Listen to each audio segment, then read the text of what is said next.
that great music and how appropriate for your veil song. That was great. Thank you, Leif, for the reading.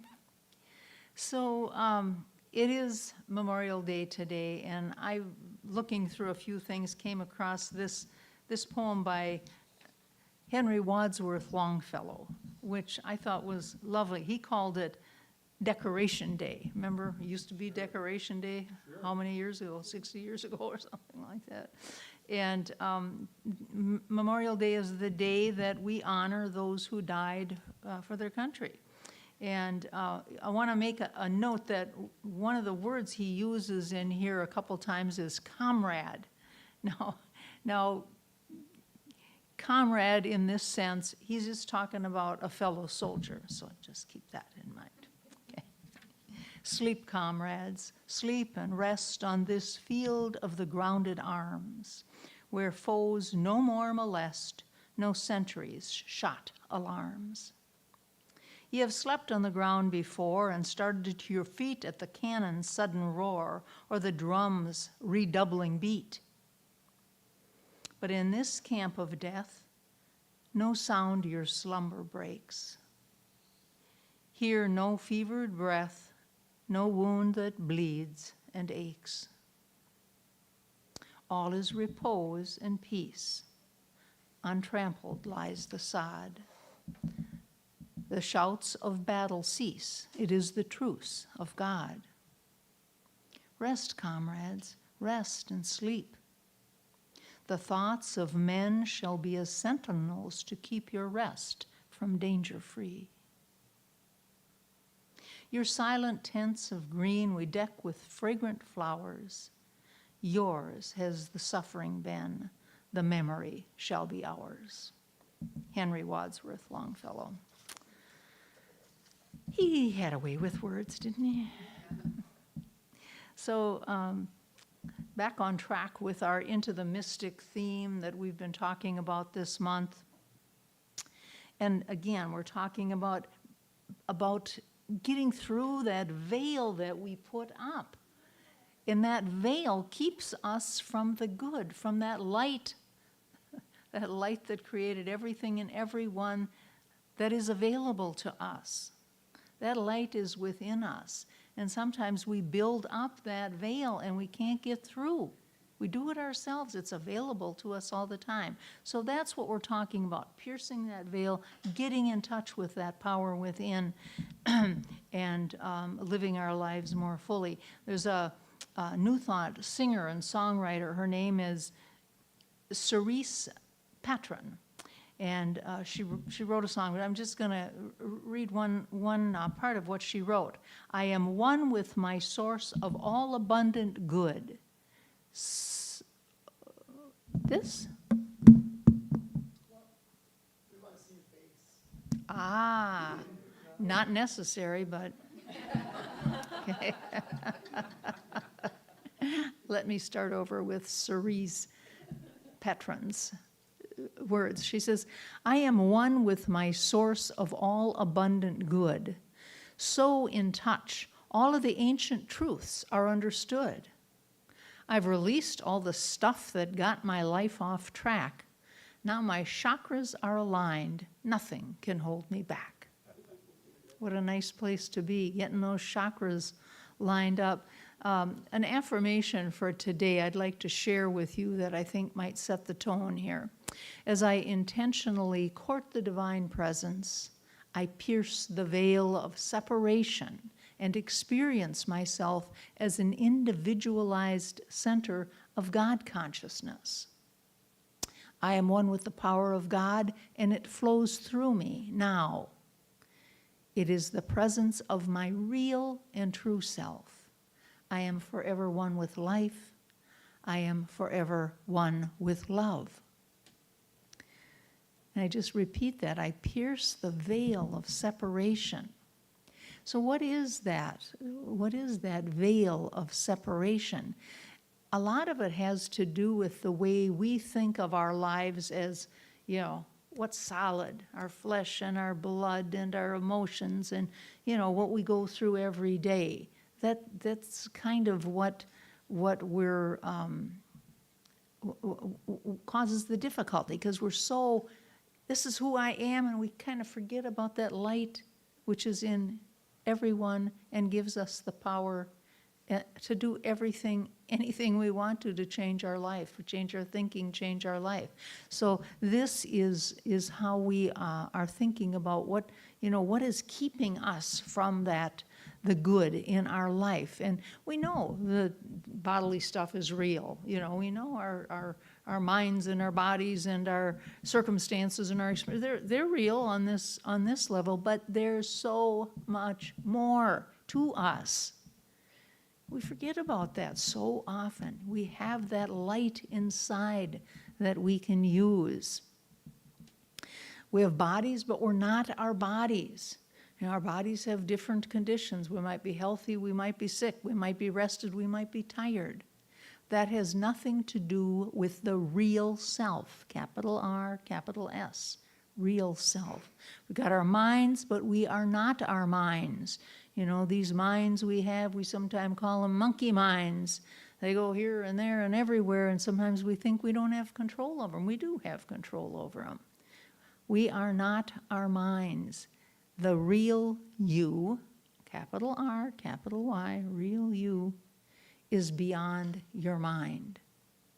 And then we've got emotions, but we're not our emotions. Sometimes we get mixed up. We think that's who we are. It just kind of takes hold of us. We're not our emotions. Our emotions may fluctuate, but the true nature, capital T, capital N, doesn't change.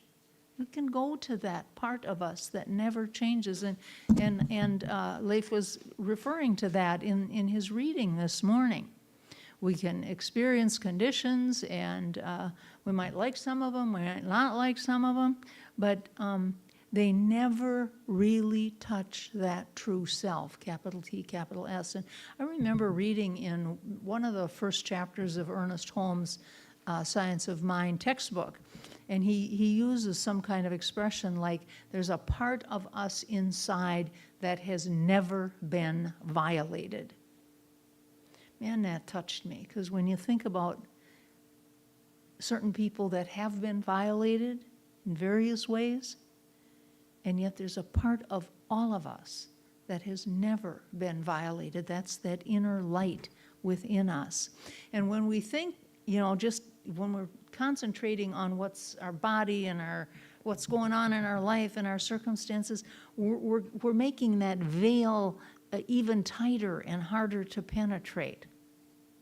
When we get caught up in our day-to-day life, Charles Fillmore, who's the guy that started the Unity movement, says, "We see only form and make God a personal being located in a city of dimensions.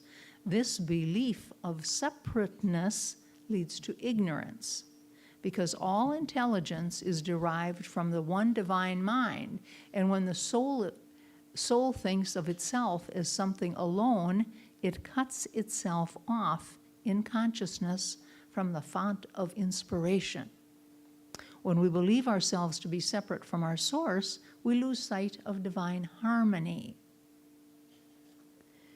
So we think about this path to become a mystic, the path that we're talking about this month. And it's progress, it's not perfection. We're never going to be perfect at it, but the idea is to keep opening ourselves up, keep piercing that veil to get in touch with that power within. You might remember the story about a group of people, we'll call them a group of seekers, that were off to see the mystics. They wanted to see the mystics. They thought that would solve all their problems in life. So they go off in this arduous journey, and finally they get to the point where they can see in the distance, they can see these robed figures, and they're like, oh boy, we're just about there. We're going to get ours when we get up to these mystics. And so they get closer, and as they get closer to this table, they look at these robes and they're empty. They're, whoa, what's up with that? But the idea is that the travelers realized that they were to put on these robes.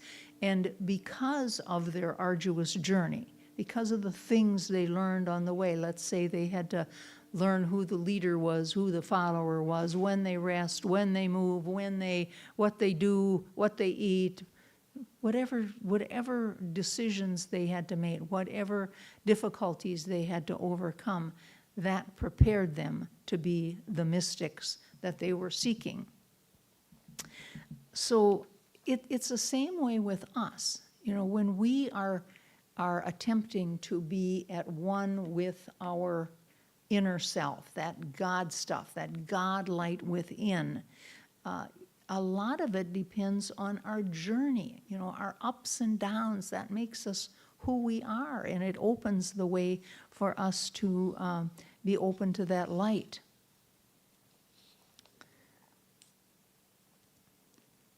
So sometimes people that go on this journey experience something we call fasting. And, fasting when you don't eat. Jesus did it. A lot of the people that followed him did it. That was it, and it's still, I think, practiced in a lot of situations. Actually, I'm doing this, what they call intermittent fasting. I don't do it for a spiritual reason, but it's really helped me, and I'll talk to you more about it just as a health tool. Where I don't eat after my last meal of the day. Like if I eat at 4:30, 5 o'clock, then I don't eat again until the next day. Well, I'm the kind of person, I don't like to eat in the morning anyway. So I sometimes go from 5:30 in the evening till 10:30 the next morning. That's a long time for your body to be able to do whatever it's supposed to do without stuffing food into it. And what I find wonderful about this experience, I didn't plan to tell you this today, but it's coming out, is that my biggest difficulty with eating has always been after supper. Yeah, I get done with supper, sit down and think, well, now what can I eat? Trip to the kitchen. Well, I ate that. That was okay, but it didn't really satisfy. I'm going to go back. How about just a little dish of caramel corn? How about a little, once I have a dish of the cereal, I'm good. But by this time, how many calories have I added? How much have I bogged my body down? How much more does my body have to deal with during the night? So once I made a decision, set an intention, to not do that, it doesn't bother me at all. It's like our prisoners. We ask them, how was that? They go to prison, they're heavy smokers, they go into prison, they can't smoke. And they say, well, it's not too bad because you can't. So we don't. Unfortunately, Leif says to them, how many of you are going to smoke as soon as you get up? Oh, 2/3 of them raise their hand. We're like, oh my gosh.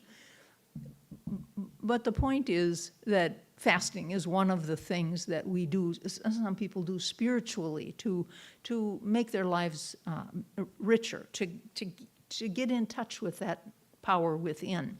So this morning I want to think about not so much fasting from food, but fasting from other things and feasting on something else. So I'm just going to share some of these ideas right here.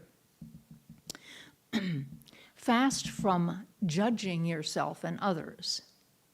Feast on the great I am dwelling in you and in others. Fast from the apparent darkness. Feast on the reality of light. Fast from pessimism. Feast on optimism. Fast from thoughts of illness. Feast on the wholeness that is God. Fast from anger. Feast on understanding. Fast from worry, feast on divine providence. Fast from unrelenting pressures, feast on unceasing power. Fast from complaining, feast on appreciation. Fast from hostility, feast on non-resistance. Fast from bitterness, feast on forgiveness. Fast from ego, and feast on love. one of the nicest writings that I remember seeing, particularly in the New Thought area, is Emmett Fox. He's a pioneer of New Thought, and he writes this paragraph, which I think is just beautiful regarding love. He says, "There's no difficulty enough love will not conquer. No disease that enough love will not heal. No door that enough love will not open. No gulf that enough love will not bridge. No wall that enough love will not throw down. No sin that enough love will not redeem. Makes no difference how deeply seated may be the trouble, how hopeless the outlook, how muddled the tangle, how great the mistake. A sufficient realization of love will dissolve it all. If only you could love enough, you would be the happiest, most powerful being in the world." Those nice words by Emmett Fox. As we close today, I want to kind of walk you through a guided meditation about being lovable personally in your own world. And so I'm going to suggest, if you would, just to be open to being in a state of meditation here. And when we do this, I like to remind you that we are in a sea of love here. You are in a sea of love. That's all that's here, surrounding you. You are basking in God's love and the love of others. And so first of all, let's just take a deep breath and just relax into that perfect love that's always available to us. And I want you to think a part of yourself that you might think is unlovable. Maybe it's a trait. Maybe you got a temper, and that's unlovable in you. Maybe you don't like certain parts of your body. They're unlovable to you. Whatever it is, think of what part of you might consider as unlovable.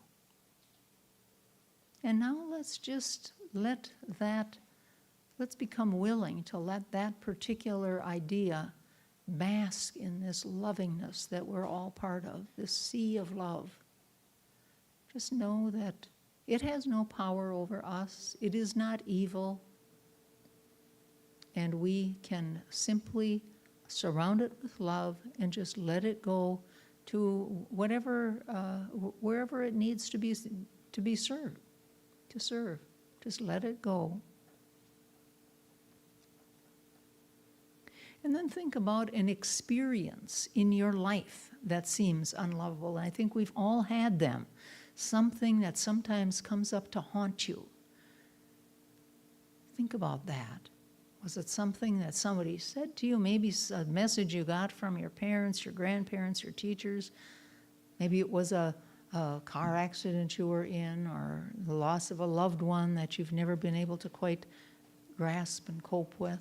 Whatever it is, think of an experience in your life that seems unlovable, and think of that experience in this sea of love that we're in right here and right now. That love of God that's all good, it's all powerful, it's all wisdom. Just let that experience be in the hands of love and let it go.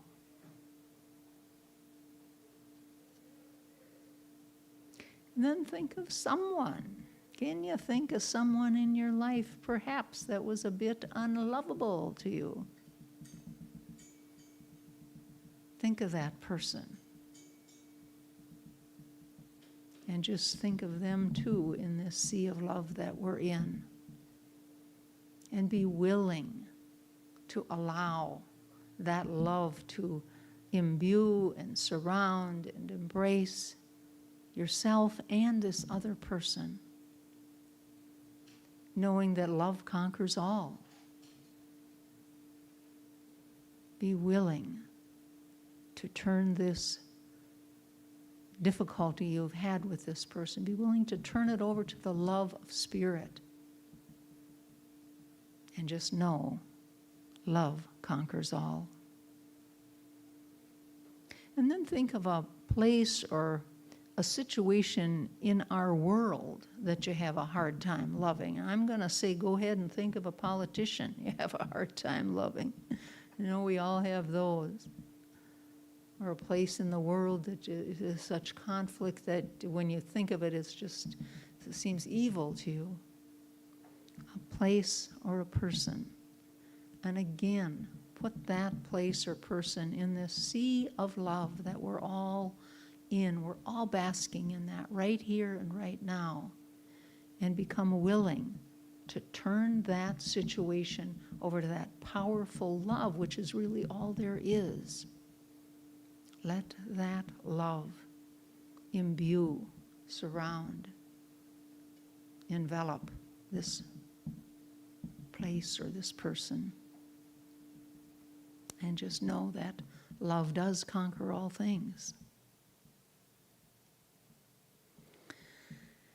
And I'm going to ask you to stay in this state of meditation as I go into a spiritual mind treatment to close our message today, just knowing that we have pierced that veil and we are sailing into the mystic. So just continue to relax as I remind you that there is but one power in the universe, and that power is the power of love and peace and joy and all good.